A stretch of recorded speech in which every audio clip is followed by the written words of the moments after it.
Sí. Sí, gràcies, alcalde.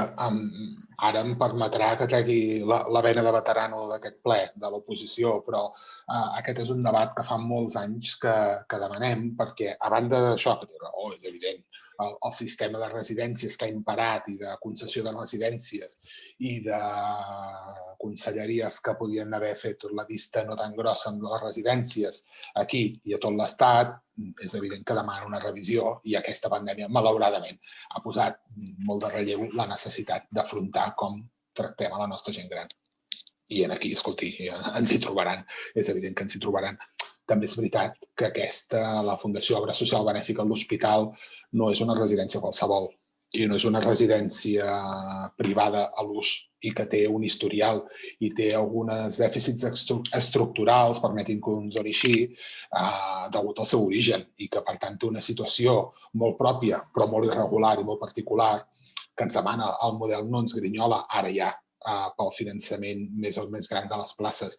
El model ens grinyolava perquè venia d'un sistema de funcionament que, per desgràcia, de mecenatge, ha passat a la història. I, per tant, en algun moment, aquesta fundació, que és municipal però no és municipal, que no és municipal però que l'Ajuntament hi té implicació, però de fet no hi té l'Ajuntament, sinó que és l'alcalde qui té representació, és a dir, tot aquest garbuix que venim del patronat, per entendre'ns, demana un replantejament per enfocar el segle XXI.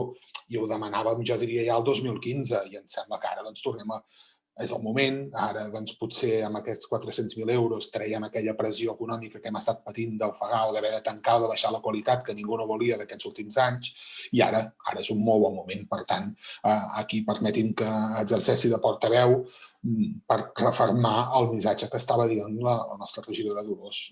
Sisplau, ara ja que podem respirar una mica després d'aquesta injecció de crèdit, plantegem-nos un projecte de poble que transcendeixi tots els mandats i que no ens hi trobem, que sigui un acord, que sapiguem que mani qui mani, hi hagi el govern que hi hagi, l'obra social benèfica estarà garantida, estarà blindada. Bàsicament això. Gràcies.